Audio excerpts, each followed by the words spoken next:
প্রিয় দর্শক, আমি শফিকুল ইসলাম এবং আপনারা দেখছেন আরামবাগ টিভি। দর্শক, প্রায় তো 5 দিন হয়ে গেল, এখনো গ্রেপ্তার অবস্থাতেই রয়েছেন চিন্ময় প্রভু, জামিন হয়নি। কিন্তু দর্শক, আপনারা কি ঠিক জানেন যে কি অভিযোগের ভিত্তিতে চিন্ময় প্রভুকে গ্রেপ্তার করা হয়েছে? আপনারা কি সেই অভিযোগপত্র দেখেছেন যে কি লেখা হয়েছে, বয়ানটা কি? যখন চিন্ময় প্রভুকে নিয়ে এত সব চর্চা হচ্ছে, তখন সেটা তো জানতেই হবে, তাই না? তো সেই জন্য আপনাদের জন্য আমি দর্শক ওই যে অভিযোগপত্র সেটা জোগাড় করেছি। আমি আপনাদেরকে দেখাবো এবং পড়ে শোনাবো কি লেখা হয়েছে, কেই বা অভিযোগটা করেছেন। এই হচ্ছে অভিযোগপত্র। তবে দর্শক, আমি কিন্তু একেবারে শুরু থেকে দেখাচ্ছি না। এই কারণে দেখাচ্ছি না, কারণ শুরুর দিকে যাদের নামে অভিযোগ করা হয়েছে তাদের সব নাম, ঠিকানা, ফোন নাম্বার রয়েছে, ফলে আমি দেখাচ্ছি না। মোট 19 জনের নামে অভিযোগটা করা হয়েছিল এবং তার 1 নম্বরে চিন্ময় প্রভুর নামটা ছিল। তো আমি আপনাদেরকে জাস্ট বয়ানের যে অংশ সেটা দেখাবো, যেখানে মূল যে অভিযোগ যেটা উল্লেখ করা হয়েছে। আমি আপনাদেরকে আর একটু বড় করে দেখাচ্ছি দর্শক, যাতে করে আপনারা নিজেরাও পড়তে পারেন। দেখুন, ঘটনার তারিখ ও সময় হচ্ছে 25/10/2024 বিকেল 4:10। ঘটনাস্থল হচ্ছে কোতোয়ালি থানাধীন নিউ মার্কেটস্থ 0 পয়েন্টে অবস্থিত স্তম্ভের উপর ও আশেপাশে। তারপরে লেখা জনাব, মানে যাকে উদ্দেশ্য করে লেখা হয়েছে তাকে জনাব বলে বলা হয়েছে আর কি। যথাবিহিত সম্মান প্রদর্শন পূর্বক নিবেদন এই যে, আমি নিম্ন স্বাক্ষরকারী মোহাম্মদ ফিরোজ খান, 49 বছর বয়স, থানায় হাজির হইয়া এই মর্মে উপরুক্ত আসামিদের বিরুদ্ধে এই মর্মে এজাহার দায়ের করিতেছি যে, গত 5/8/2024 ইংরেজি তারিখ বাংলাদেশে গণ অভ্যুত্থান সংগঠিত হওয়ার পর চট্টগ্রামের কোতোয়ালি থানাধীন নিউ মার্কেট মোড়ের 0 পয়েন্টে অবস্থিত স্তম্ভের উপর বৈষম্য বিরোধী ছাত্র জনতা বাংলাদেশের একটি জাতীয় পতাকা উত্তোলন করে, যা বর্তমানে উক্ত স্থানেই আছে। গত 25/10/2024 ইংরেজি তারিখ বাংলাদেশ সনাতন জাগরণ মঞ্চের, বলে এখানটা খানিকটা কেটে গেছে, কোতোয়ালি থানাধীন লালদিঘির ময়দানে বিকেল 3 ঘটিকা হতে একটি মহাসমাবেশ অনুষ্ঠিত হয়। উক্ত মহাসমাবেশকে কেন্দ্র করে হাজার হাজার লোকজন চট্টগ্রাম বিভাগের বিভিন্ন এলাকা থেকে মহাসমাবেশ শুরু হওয়ার আগেই সমাবেশ স্থলে জড়ো হতে থাকে।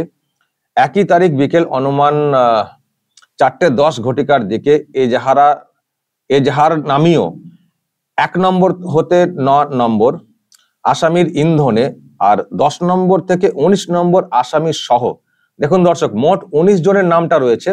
তার মধ্যে যেটা বলা হচ্ছে যে 1 নম্বর থেকে 9 নম্বর যাদের নাম রয়েছে তাদের ইন্ধনে হয়েছে, আর 10 থেকে 19 নম্বর আসামি সহ আরো অজ্ঞাতনামা 15-20 জন, মানে আরো আর কি আসামি কোতোয়ালি থানাধীন নিউ মার্কেট মোড়স্থ 0 পয়েন্ট স্তম্ভ ও আশেপাশে সুপরিকল্পিতভাবে দেশের সার্বভৌমত্বকে অবজ্ঞা প্রদর্শনের হীন উদ্দেশ্যে দেশের অখণ্ডতাকে অস্বীকার করার মানসে এবং দেশ মাতৃকার সার্বভৌমত্বের প্রতীক স্বাধীন বাংলাদেশের জাতীয় পতাকার প্রতি অসম্মান প্রদর্শন পূর্বক অবমাননা করিয়া কোতোয়ালি থানাধীন নিউ মার্কেট মোড়ের 0 পয়েন্ট স্তম্ভের উপর পূর্বে থেকে বৈষম্য বিরোধী ছাত্র জনতা কর্তৃক টাঙানো বাংলাদেশের জাতীয় পতাকার উপর সাম্প্রদায়িক ধর্মীয় গোষ্ঠী ইসকনের গেরুয়া রঙের ধর্মীয় পতাকা উত্তোলন করে তথায় স্থাপন করে দেয়। এই হচ্ছে দর্শক মূল অভিযোগের জায়গা। আমি ওই জায়গাটা আরো একবার পড়ছি, যে কি, এই যে স্বাধীন বাংলাদেশের জাতীয় পতাকার প্রতি অসম্মান মানে প্রদর্শন পূর্বক অবমাননা করিয়া কোতোয়ালি থানাধীন নিউ মার্কেট মোড়ের 0 পয়েন্ট স্তম্ভের উপর পূর্বে থেকে বৈষম্য বিরোধী ছাত্র জনতা কর্তৃক টাঙানো বাংলাদেশের জাতীয় পতাকার উপর সাম্প্রদায়িক ধর্মীয় গোষ্ঠী, দেখুন ইসকনের উদ্দেশ্যে বলা হচ্ছে সাম্প্রদায়িক ধর্মীয় গোষ্ঠী ইসকনের গেরুয়া রঙের ধর্মীয় পতাকা উত্তোলন করে তথায় স্থাপন করে দেয়। এই হচ্ছে মূল অভিযোগের পয়েন্টটা, যাহা একটি স্বাধীন রাষ্ট্রের অখণ্ডতাকে অস্বীকারের সামিল বটে। বর্ণিত আসামিরা তাহাদের সংগঠনের নেতৃবৃন্দের সহিত পরস্পর অপরাধমূলক ষড়যন্ত্র করে স্বাধীন বাংলাদেশের জাতীয় পতাকার উপর তাহাদের ধর্মীয় পতাকা উত্তোলন করে দেশের ভিতর অরাজক পরিস্থিতি সৃষ্টি করে দেশকে অকার্যকর করার তথা রাষ্ট্রদ্রোহ কর্মে লিপ্ত হয়েছে। উক্ত ঘটনার প্রেক্ষিতে বাংলাদেশের সাধারণ নাগরিকদের মধ্যে শ্রেণী বিদ্বেষের জন্ম হয়েছে এবং ব্যাপক ক্ষোভের সৃষ্টি হয়। এমত অবস্থায় 1 নম্বর থেকে 9 নম্বর আসামির ইন্ধনে আর 10 নম্বর হতে 19 নম্বর আসামি সহ অজ্ঞাতনামা 15-20 জন আসামি একই উদ্দেশ্য সাধন কল্পে পরস্পর যোগসাজশে বাংলাদেশের বিরুদ্ধে অপরাধমূলক ষড়যন্ত্র করে নাগরিকদের মধ্যে শ্রেণী বিদ্বেষ ছড়িয়ে বাংলাদেশের জাতীয় পতাকার অবমাননা ও রাষ্ট্রদ্রোহিতার অপরাধ করেছে। আমি ঘটনার বিষয়ে আমার আশপাশের লোকজন ও বিভিন্ন সামাজিক মাধ্যমে আসামিদের নাম, ঠিকানা, ছবি ও তথ্য সংগ্রহের করে এজাহার দায়ের করতে বিলম্ব হলো। আসলে উনি পরে গেছেন, তার একটা কারণ দর্শাচ্ছেন যে এইসব তথ্য সংগ্রহ করছিলাম, সেই জন্য একটু অভিযোগ করতে দেরি হয়েছে। অতএব মহোদয়, উপরোক্ত বিষয়ে আইনগত ব্যবস্থা গ্রহণে আপনার সদাই মর্জি হয়। বিনীত কে মোহাম্মদ ফিরোজ খান, মোবাইল নাম্বার ছিল, আমি সেটা করে দিয়েছি। 31/10/2024 অভিযোগটা করা হয়েছে, আর ঘটনার কথা বলা হয়েছে 25 তারিখে। সেই জন্য এই যে বিলম্বটা, তার একটা কারণ উনি বলেছেন যে যেহেতু আমি সব তথ্য জোগাড় করছিলাম, সেই জন্য আমার অভিযোগ করতে মানে খানিকটা দেরি হয়েছে। মোহাম্মদ ফিরোজ খান এটা করেছেন। আমি যেটা জেনেছি পরবর্তী সময়ে যে ফিরোজ খান হচ্ছেন বিএনপির একজন লোক, ওখানকার যে পার্টি বিএনপির একজন লোক, আবার তাকে নাকি তার দল বহিষ্কারও করে দিয়েছে, এটাও আবার খবরে এসেছিল, সেটা জানি না। তো যাই হোক, এই হচ্ছে মূল কথা। মানে যেটা বলার চেষ্টা হয়েছে, গণ অভ্যুত্থানের পরে ওই বৈষম্য বিরোধী যে জনতা বা ছাত্র যারা আর কি হাসিনাকে সরিয়েছেন, তো তারা নাকি একটা জাতীয় পতাকা ওই নিউ মার্কেটের একটা মোড়ে একটা স্তম্ভের ওপরে লাগিয়ে রেখেছিল সেই থেকে।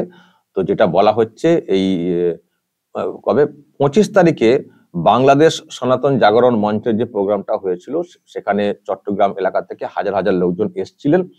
আর এই সব আসামিরা, তার মধ্যে চিন্ময় প্রভুর নামও আছে, তারা ষড়যন্ত্র করে যেটা করেছেন, ওই যে যেখানে পতাকা, সেখানে তার উপরে সাম্প্রদায়িক ধর্মীয় মানে ইসকনের উদ্দেশ্যে বলা হয়েছে, তার গেরুয়া রঙের পতাকা সেখানে তার উপরে দিয়ে দিয়েছে। এটা কেন করবে? এ তো মানে জাতীয় পতাকাকে অসম্মান করা হয়েছে, তার মানে এটা হচ্ছে রাষ্ট্রদ্রোহের একটা ব্যাপার হয়েছে, দেশের অখণ্ডতা ইত্যাদি অমুক তমুক শ্রেণী বিদ্বেষ বলে টলে বড় বড় সব কথা বলে লিখে দেওয়া হয়েছে। মোদ্দা কথা, জাতীয় পতাকার উপরে গেরুয়া পতাকা লাগানো কেন হবে, এই হচ্ছে ব্যাপার। আমি দর্শক দেখিনি আদৌ সেটা হয়েছিল কিনা, আমার জানি না। তো এখন সেটাকে নিয়ে এই হচ্ছে ব্যাপার, সেই জন্য চিন্ময় প্রভু বিরাট খারাপ কাজ করে ফেলেছেন এবং এই কাণ্ডে চিন্ময় প্রভুকেও টার্গেট করেছেন। চিন্ময় প্রভু একটা উদ্যোগী ভূমিকায় ছিলেন। ওই যে প্রোগ্রামটা হয়েছিল 25 তারিখে, দেখুন 25 তারিখে চট্টগ্রামে যে প্রোগ্রামটা হয়েছিল, আমি আর এখানে ভিডিওটা দেখাতে পারছি না, নজর করা একটা প্রোগ্রাম হয়েছিল, নজর করা, শাসকের ঘুম ছুটিয়ে দেওয়া একটা মানে সমাবেশ হয়েছিল 8 দফা দাবিতে সনাতনীদের। তো সেখানে কোথায় কে পতাকা, কেউ মানে দেখুন, চিন্ময় প্রভু বক্তা বা একটা উদ্যোগী ভূমিকায় হয়তো ছিলেন, কিন্তু কোথায় কোথায় পতাকা কি লাগানো হবে উনি কি সব ঠিক করে দেবেন? এই যে আমাদের এখানে সব প্রোগ্রাম হয়, বড় বড় সব প্রোগ্রাম হয়, বিভিন্ন জায়গাতে দলীয় পতাকা বা এইসব লাগানো হয়, যিনি উদ্যোগী ভূমিকায় থাকেন তিনি কি ঘুরে ঘুরে হাজার হাজার পতাকা লাগানো হয়েছে, তিনি কি ঘুরে ঘুরে নিজের থেকে দেখে দেখে লাগান, না বলে দেন যে এই জায়গায় পতাকা লাগাবেন? এটা কখনো সম্ভব হয় কারো পক্ষে?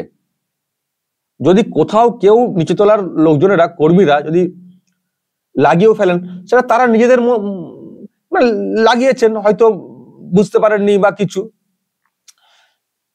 আমি যদি ধরি যে ইচ্ছে করেই লাগানো হয়েছে, তো তার দায়টা চিন্ময় প্রভুর চলে যাবে, তাকে আগে ধরতে হবে। চিন্ময় প্রভুর আমি যা বক্তব্য শুনেছি এর আগে, আপনারা শুনেছেন, লোকটির মধ্যে জাতীয়তাবাদী বক্তব্য আমরা সবসময় শুনেছি। উনি দেশকে নিজের দেশ হিসেবে বলার চেষ্টা করেছেন, এই দেশ আমার, এই দেশ আমাদের, এই কথাই আমি ওনাকে বারবার বলতে শুনেছি। তাহলে ওনার কি এতটুকু নেই যে না এটার উপরে এটা করা যায় না? নিশ্চয়ই আছে, সেই সেন্স আছে বলেই উনি দেশভক্তির কথা বলেন। তো সেখানে কোথায় কি ঘটনা ঘটেছে, আদৌ ঘটেছে কিনা, আদৌ তাদের লোকেরা ঘটিয়েছেন কিনা, নাকি অন্য কেউ ঘটিয়ে দিয়ে, বলা তো যায় না। হাজার হাজার লোকজন এসছেন, তার মধ্যে কেউ একজন যদি ওই রকম একটা গেরুয়া পতাকা নিয়ে ইচ্ছে করে ফাঁসানোর জন্য এখন জাতীয় পতাকার উপরে বেঁধে দেননি, সেটাই বা কি করে হবে? সেটাই বা কি করে নিশ্চিত হওয়া যাবে? ওখানে কি সিসিটিভি ফুটেজ কি দেখানো হয়েছে নাকি যে দেখো বাঁচছে, দেখানো হয়েছে? আর সেখানে কি সিসিটিভি ফুটেজে কি দেখা গেছে চিন্ময় প্রভু দাঁড়িয়ে দাঁড়িয়ে বলছেন ওখানে পতাকা বাঁধো, এরকম বলেছেন? এই যে 19 জনের নাম বেছে বেছে সব লোকজনদের নাম দেওয়া হয়েছে, এবং সেখানে চিন্ময় প্রভুর নাম, যিনি ওখানকার বড় বক্তা ছিলেন জাগরণের ক্ষেত্রে, এখানে তো পরিষ্কার যে এটা ইচ্ছে করে অভিযোগটা করা হয়েছে, পরিকল্পিত করে অভিযোগটা করা হয়েছে। ওখানে বলা হয়েছে না যে সুপরিকল্পিত হবে, মানে অসম্মান করার জন্য এটা করা হয়েছে। সব কি পাগলা নাকি? পাগলা লোকজন সব, যারা ওখানে গেছেন দেখছেন, তারা এরকম একটা সেন্সিটিভ ব্যাপার স্যাপার। এমনিতেই আমরা বঞ্চিত, আমাদের উপরে নানান সব নির্যাতন হচ্ছে, আর আমরা ওই কাজটা করে বসবো? সব পাগল হয়ে গেছেন নাকি সনাতনীরা যে ওইরকম কাজ করবেন? সুতরাং দর্শক, আমার মনে হয় না মানে এই দলের লোকজনদের, মানে এই অংশের, এই জাগরণ মঞ্চের লোকজনদের এতটাই মানে বুদ্ধি লোপ হয়ে গেছে যে তারা জাতীয় পতাকার উপরে ওইটা বেঁধে দিয়ে বসবেন, মনে হয় না। আর যদি বলেন যে হ্যাঁ মানে কেউ করেছেন, যদি নির্দিষ্ট করে দেখাতে পারেন, তো আমার মনে হয় তাকে ভালো করে জিজ্ঞাসা করবেন, তো ওখানে তাকে কেউ বাঁধতে বলেছেন নাকি নিজেরই মনে হয়েছে বেঁধে ফেলেছেন, ভালো করে জিজ্ঞাসা করবেন, ঠিক করে জিজ্ঞাসা করবেন, লাই ডিটেক্টর দিয়ে জিজ্ঞাসা করবেন, শিখিয়ে পড়িয়ে কিছু বলিয়ে নেবেন না। আমি নিশ্চিত করে বলতে পারি, যদি এই হাজার হাজার লোকজনদের মানে বা যারা আয়োজনের ভূমিকায় ছিলেন, যদি তাদের মধ্যে কেউ ওখানে লাগিয়ে থাকেন, আমি 100% কেন আরো অনেক বেশি শিওর হতে পারবো, যদি তার থেকে বেশি শিওর হওয়া যায়, যে এখানে কখনোই চিন্ময় প্রভু বলতে পারেন না যে এই পতাকাটা জাতীয় পতাকার উপরে লাগানো।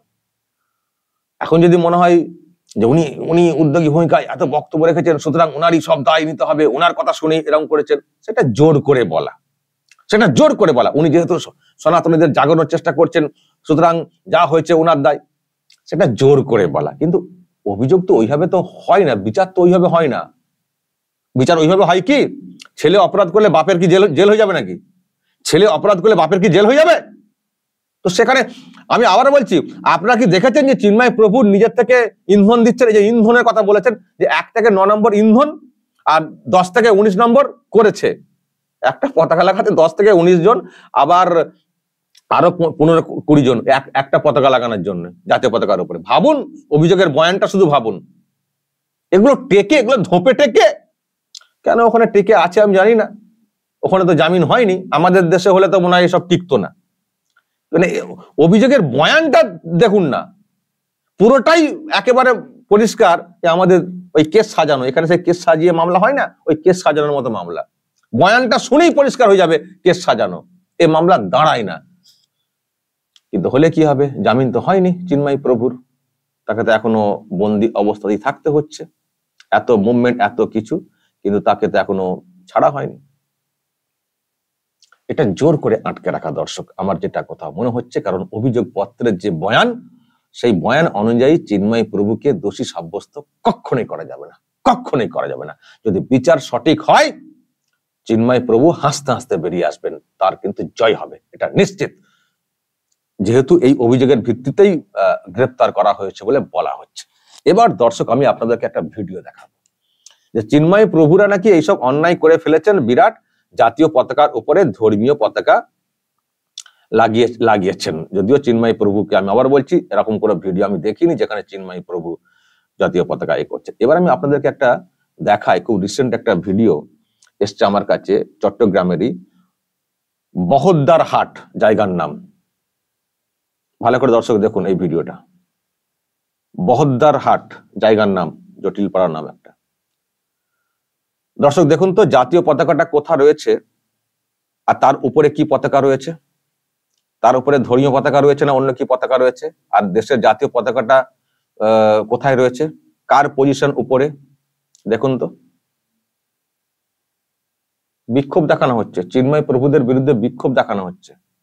যারা বিক্ষোভ দেখাচ্ছেন জাতীয় পতাকার অসম্মান করা নিয়ে, তারা নিজেরাই জাতীয় পতাকাকে নিচে রেখে উপরে ধর্মীয় পতাকা রেখেছেন। এবার তাহলে কি করবেন ডক্টর ইউনূস? এবার কি করবেন?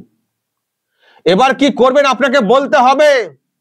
চিন্ময় প্রভু যদি এইরকম কিছু অন্যায় করেছেন বলে তাকে গ্রেফতার করা হয়ে থাকে, যদিও তার কোনো ভিডিও ফুটেজ আমি আজ পর্যন্ত দেখিনি যে নিজে চিন্ময় প্রভু ওখানে ইন্ধন দিয়ে এটাকে বাঁধতে বলেছেন বলে, কিন্তু যে ভিডিও পরিষ্কার এখানে দেখতে পাওয়া যাচ্ছে, এত লোক সেখানে জড়ো হয়ে রয়েছেন, যেখানে জাতীয় পতাকা আপনাদের নিচে রয়েছে, ধর্মীয় পতাকা উপরে রয়েছে, এর বিরুদ্ধে কি ব্যবস্থা নেওয়া হচ্ছে সেটা কিন্তু আপনাকে বলতে হবে। সেটা আপনাকে বলতে হবে। যদি ওটা অন্যায় হয়ে থাকে তাহলে এটা কি, তাহলে এটা কি, তাহলে কেন এখানে কোনো ব্যবস্থা হবে না? ব্যবস্থা হয়েছে কি? যাদেরকে দেখা যাচ্ছে উদ্যোগী ভূমিকায়, প্রত্যেকের বিরুদ্ধে গ্রেফতারি পরোয়ানা জারি হয়েছে কি? যদি সেটা জারি না হয়ে থাকে তাহলে এটা আরো পরিষ্কার হয়ে যাবে অ্যাকচুয়ালি আপনাদের উদ্দেশ্য হচ্ছে অন্য, জাতীয় পতাকাকে অসম্মান করাটা উদ্দেশ্য না, আসল উদ্দেশ্য, আসল ভয়টা হচ্ছে অন্য। দর্শক বলবেন কি আসল উদ্দেশ্য, কি ভয়? আপনাদের যদি কিছু মনে হয় অবশ্যই বলবেন দর্শক। যা বলার বলবেন কমেন্ট বক্সে, নজর রাখবেন আরামবাগ টিভিতে।